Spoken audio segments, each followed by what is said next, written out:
हमारा काम मानो, हमने तुम्हारे लिए अच्छा वर विचारा है। वो बहुत ही सुंदर, पवित्र, सुखदायक और सुशील है, जिसका यश और लीला वेद गाते हैं। वह दोषों से रहित, सारे सद्गुणों की राशि, लक्ष्मी का स्वामी और वैकुंठपुर का रहने वाला है। हम ऐसे वर को लाकर तुमसे मिला देंगे। ये सुनते ही पार्वती जी हंसकर बोली। जब ऋषियों ने ये सब बातें कही, नारद जी ने कहा था सब ऋषियों को कि जाके पार्वती जी की सबसे पहले परीक्षा लो। तो परीक्षा लेने के लिए यहाँ पे वो जिस कन्या की परीक्षा लेने जा रहे, उस कन्या के प्रेम की परीक्षा है कि वो शिव जी से कितना प्रेम करती है। ये समझने के लिए ऋषियों ने पहले तो नारद जी की खूब निंदा की, फिर शिव जी की निंदा की। इतनी सारी निंदा की, फिर भी पार्वती जी सुनती रही और अंत में खूब हंसकर बोली। क्या बोली? सत्य कहूँ गिरी भव तनु एया, अठन छुट छुटे बरु देहा, कन कहु पुनि पखान ते होई, जाने सहजन परिहर सोई। नारद वचन में परिहरऊं, नारद वचन न में परिहरऊं, बसऊं भवनु उजरऊं नहीं डरऊं। गुरु के वचन प्रतीतन जयी, सपने ओ सुगमन सुख सिद्धिते ही। महादेव यव गुण भवन, विष्णु सकल गुण धाम, जय कर मनोरम जाय सन, तेय तेय सन काम सियावर रामचंद्र भज जय शरणम। शंकर हरि ओम जय जय श्री राम, जय जय हनुमान हरि की जय। भगवती पार्वती बोली कि हे ऋषियों, आपने ठीक कहा, सत्य कहा। मेरा ये शरीर पर्वत से उत्पन्न हुआ है, इसलिए हठीला है, हठ नहीं छूट रही है। शरीर भले ही छूट जाए पर हठ नहीं छूटेगी। सोना भी पत्थर से ही उत्पन्न होता है, सो वो जलाए जाने पर भी अपने स्वभाव सूर्णत्व को नहीं छोड़ता है। अतः मैं नारद जी के वचनों को नहीं छोड़ूंगी, चाहे घर बसे या उजड़े, इससे मैं नहीं डरती। जिसको अपने गुरु के वचनों में विश्वास नहीं है, उसको सुख और सिद्धि सपने में भी सुगम नहीं हो सकती। माना कि महादेव जी अवगुणों की भवन है और विष्णु समस्त गुणों के धाम है, पर जिसका मन जिसमें रम गया, उसको तो उसी से काम है। हमारा मन तो शिव जी में लग गया, हमारा मन वशी में रहेगा। आपके कहने से हम अपने मन को नहीं बदलेंगे।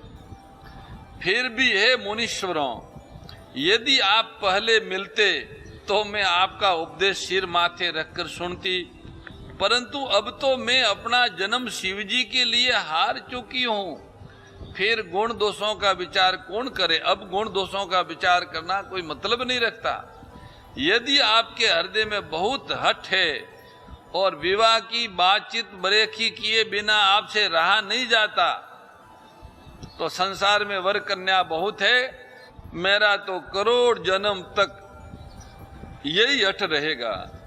जन्म कोटि लगी रगर हमारी, बरऊं शंभु न तरऊं कुंवारी। तजोन नारद कर उपदेशो, आप कहे सत बार महेशो। मेरा तो करोड़ों जन्मों तक चाहे शिव जी नहीं मिलेंगे तो भी हठ यही रहेगा कि मैं शिव जी से मिलूंगी। या तो शिव जी को वरूंगी, नहीं तो कुमारी रहूंगी। स्वयं शिव जी, खुद शिव जी आके 100 बार कहे कि उनसे विवाह कर लो, उनसे कर लो, उनसे कर लो, तो भी नारद जी के उपदेश को नहीं छोड़ूंगी। भगवती पार्वती जी कहती है, जगजननी पार्वती जी हाथ जोड़ के कहती है कि ये मुनियों, मैं तुम्हारे पांवों में पड़ती हूँ आप अपने घर जाओ, बहुत देर हो गई है। शिव जी में पार्वती जी का ऐसा प्रेम देखकर ज्ञानी मुनि बोले, जग जननी हे भवानी, आपकी जय हो, आपकी जय हो। देखी प्रेम बोले मुनि ज्ञानी, जय जय जय जगदम्बिके भवानी। तुम माया भगवान शिव, सकल जगत पितु मातु। नाय चरण सिर मुनि चले, पुनि पुनि अरसत गात। ये भगवती, आप साक्षात माया है और शिव जी साक्षात परमात्मा भगवान है। आप दोनों समस्त जगत के माता पिता हैं। हमने तो वैसे ही प्रेम परीक्षा के लिए ऐसी बातें कही थी। ऋषियों ने ऐसा कहकर भगवती पार्वती जी के चरणों में सिर नवाया, प्रणाम किया। उनके शरीर, ऋषियों के शरीर बार बार पुलकित हो रहे हैं और वो वहां से चल पड़े। वहां से वो हिमवान के घर गए और कहा कि पार्वती जी के पास जाओ और उनको विनती करके घर में ले आओ। उनका विवाह भगवान शिव जी के साथ होना है। शिव जी की सारी बात ऋषियों ने हिमवान को बता दी और हिमवान ने जब सारी बातें सुनी तो वो बहुत मगन हो गए। पार्वती जी का प्रेम सुना भगवान शिव के प्रति, ये सब सुन के आनंद मगन हो गए। सप्तऋषि प्रसन्न होकर अपने ब्रह्मलोक को चले गए। सप्तऋषियों का सत्कार आदि करके, उनकी सेवा करके, पूजा करके उनकी विदाई करने के पश्चात हिमवान तो इधर पार्वती जी को लेने गए और इधर सप्तऋषियों ने जाके शिव जी को सारी बात बता दी। तो ऋषि गए ब्रह्मलोक और शिव जी मन को स्थिर करके भगवान रघुनाथ जी का ध्यान करने लगे। उसी समय तारक नाम का असुर हुआ, जिसकी भुजाओं का बल, प्रताप और तेज बहुत बड़ा था। उसने सब लोक और लोकपालों को जीत लिया। सब देवता सुख और संपत्ति से रहित हो गए। वह तारकासुर अजर अमर था, इसलिए किसी से जीता नहीं जाता था। देवता उसके साथ बहुत तरह की लड़ाइयां लड़कर हार गए। तब उन्होंने ब्रह्मा जी के पास जाकर पुकार मचाई, बचाओ बचाओ। ब्रह्मा जी ने सब देवताओं को दुखी देखा, तब सबको समझा कर कहा कि इस दैत्य की मृत्यु तभी होगी जब भगवान शिव जी से पुत्र उत्पन्न हो। वो ही पुत्र इसको युद्ध में जीतेगा, बाकी कोई इसको जीत नहीं सकता। सब सन कहा बुझाय विधि, धनुज निधन तब होय। शंभु शुकर संभूत सुत, ऐ जिते रन सोई।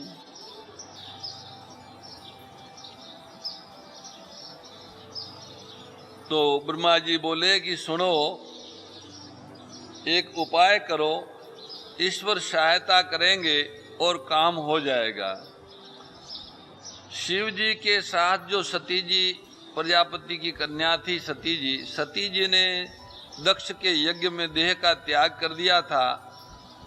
अब उन्होंने हिमाचल के घर में जाकर जन्म लिया है और वो शिव जी को पति बनाने के लिए तप कर रही है या तप कर चुकी है। इधर शिव जी भी सब छोड़ छाड़ कर समाधि लगा के बैठे हैं। यद्यपि हैं तो बड़े असमंजस की बात, तथापि मेरी एक बात सुनो।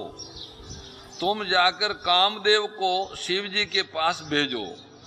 वह शिव जी के मन में क्षोभ उत्पन्न करें, उनकी समाधि भंग करें, तब हम जाकर शिव जी के चरणों में सिर रख देंगे और जबरदस्ती उन्हें राजी करके विवाह करा देंगे। देवताओं को तो काम कराना है अपना। इस प्रकार से भले देवताओं का हित हो, और तो कोई उपाय नहीं है। ब्रह्मा जी ने ऐसा कहा तो सभी देवता बोले कि ये ठीक है। देवताओं ने बड़े प्रेम से स्तुति की। तब ये विषम 5 बाण धारण करने वाले और मछली के चिन्ह वाले ध्वजा वाला कामदेव प्रकट हुआ। देवताओं ने कामदेव से अपनी सारी विपत्ति कही, सुनकर दुख बताया कि ऐसे ऐसे ये तारकासुर पैदा हुआ है, भगवान शिव के पुत्र के बिना इनको कोई मार नहीं सकते, और भगवान शिव समाधि में बैठे हैं, उनकी समाधि कौन भंग कर सकता है? तुम ही कर सकते हो। हमारा काम है और तुम देवताओं का काम करने वाले देव और उदार हो। कामदेव ने जब देवताओं की बात सुनी तो वो हंसकर बोले कि शिव जी के साथ विरोध करने से मेरी भी कुशलता नहीं है, तथापि मैं तुम्हारा काम तो करूंगा ही, क्योंकि वेद दूसरों के उपकार को परम धर्म कहते हैं, परहित सरिस धर्म नहीं भाई। तुम्हारे हित के लिए मुझे भले नष्ट होना पड़े तो भी मैं करूंगा। दूसरों के हित के लिए अपना शरीर त्याग देता है, संत सदा उसकी बड़ाई करते हैं, संत लोग उनकी बड़ाई करते हैं, सत्पुरुष बड़ाई करते हैं। ऐसा कहकर कामदेव ने सब देवताओं को सिर नवाया, अपने पुष्प के धनुष को हाथ में लेकर वसंत आदि सहायकों के साथ चला। चलते समय कामदेव ने हृदय में ऐसा निश्चय कर लिया कि शिव जी के साथ विरोध करने से मेरा मरण तो पक्का है। उसने अपना प्रभाव फैलाया और समस्त संसार को अपने वश में कर लिया।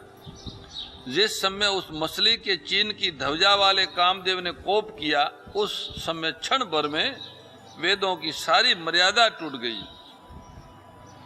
भागे विवेक सहाय सहित जो सुबट संजोग मही मोरे, सद ग्रंथ पर्वत कंदरन महु जायते अवसर दुरे। हो निहार का कर तार को रखवार जग खर भर परा, दोय माथ के रतिनाथ जय कऊ कोई करि कोप धनुषर धरा। जय सजीव जग अचर चर नारी पुरुष असनाम, ते निज निज मर जाद तजी भय सकल वस काम। जैसे कामदेव कुपित हुए तो जगत में स्त्री और पुरुष की संज्ञा वाले जितने चर अचर प्राणी है, चलने वाले या न चलने वाले, वृक्ष लताएं नदियों जो भी पहाड़, वे सब अपनी अपनी मर्यादा छोड़ के काम के वशीभूत हो गए। भय काम बस जोगिस तापस पावर नहीं की को कहे, देख चराचर नारी मैं जो ब्रह्ममय देखत रहे। अबला बिलो कई पुरुष मैं जग पुरुष सब अबला मैं, दोई दंड भरी ब्रह्मांड भीतर काम करत को तुक अयम। जब योगीश्वर और तपस्वी भी काम के वश हो गए, तब सामान्य मनुष्यों की बात क्या है? जो समस्त जगत को ब्रह्ममय देखते थे वे अब उसे स्त्रीमय देखने लगे, स्त्रियों सारे संसार को पुरुषमय देखने लगी और पुरुष उसे स्त्रीमय देखने लगे। 2 घड़ी तक सारे ब्रह्मांड के अंदर कामदेव का रचा हुआ ये तमाशा फैल गया। धरी न काहू धीर सबके मन मन सीज हरे, जे राखे रघुबीर ते उबरे ते काल महू। किसी ने भी हृदय में धैर्य नहीं धारण किया, कामदेव ने सबके मन को हर लिया। श्री रघुनाथ जी जिनकी रक्षा करते हैं केवल वे ही उस समय बचे, बाकी सब।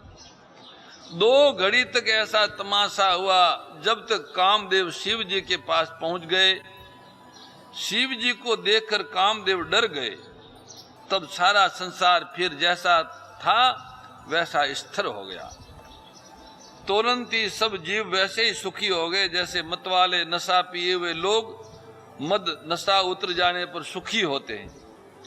दुराधर्ष जिनको पराजित करना अत्यंत कठिन है और दुर्गम जिनका पार पाना कठिन है, भगवान संपूर्ण ऐश्वर्य धर्म यश शरीर ज्ञान और वैराग्य रूप 6 ईश्वरीय गुणों से युक्त रुद्र महाभयंकर शिव जी को देखकर कामदेव भयभीत हो गया। अब वापिस जाने में लज्जा आने लगी। वापिस जाएंगे तो देवता कहेंगे लो यहाँ से तो कह रहे थे कि परहित के लिए शरीर छोड़ते हैं। उनका संत लोग उनकी कीर्ति गाते हैं, सुयश गाते हैं और डर के मारे वापिस आ गए। और अब ऐसे भगवान भोलेनाथ के सामने मैं क्या कर सकता हूँ, कुछ भी सूझता नहीं। आखिर मन में कामदेव ने निश्चय किया कि मरने का ही है। मरने का निश्चय करके उसने उपाय रचा। तुरंत ही सुंदर ऋतुराज वसंत को प्रकट किया।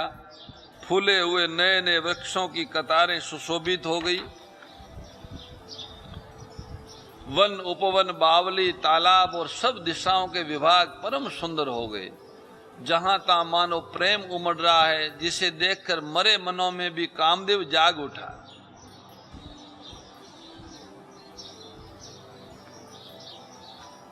जागहि मनोभव मोहि मन बन सुभगता न परे कही। शीतल सुगंध सुमंद मारुत मदन अनल सखा सही। विकसे सरिन बहु कंज गुंजत पुंज मंजुल मधुकरा। कल हंस पिक सुख सरस रव करि गान नाचई अपसरा। देखी रसाल सकल कला करी कोटि विधि। हार्यउ सेन समेत चलिन अचल समाधि शिव। कोपे हर्द निकेत। कामदेव अपनी सेना समेत करोड़ों प्रकार की सब कलाएं सब उपाय करके हार गए, पर भगवान शिव जी की अचल समाधि डिगी नहीं, वो ऐसे के ऐसे रहे। तब कामदेव क्रोधित हो उठे, उनको भयंकर क्रोध आया और आम के वृक्ष की एक सुंदर डाली देखकर मन में क्रोध से भरे हुए कामदेव उस पर चढ़ गए और उन्होंने पुष्प धनुष पर अपने 5 बाण चढ़ाए और अत्यंत क्रोध से लक्ष्य की ओर ताक कर उन्हें कान तक तान लिया। कामदेव ने तीक्ष्ण 5 बाण छोड़े जो शिव जी के हृदय में लगे। तब उनकी समाधि टूट गई और वो जाग गए। ईश्वर के मन में बहुत क्षोभ हुआ। उन्होंने